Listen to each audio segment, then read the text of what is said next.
அச்சலா என் உள்ளத்திலே ஓர் தாமரை இருக்கிறதே, மிதக்கிறதே. என் உள்ளத்திலே ஓர் தாமரை இருக்கிறதே, அது மிதக்கிறதே. தானாக தன் கதவை இதழை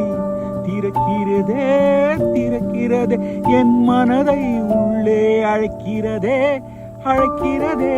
சிவந்தான் அதுவேதான். நாராயணா நாராயணா நாராயணா நாராயணா, சிவந்தான் அதுவேதானே. இறைவன் உன் உள்ளத்தில் தான்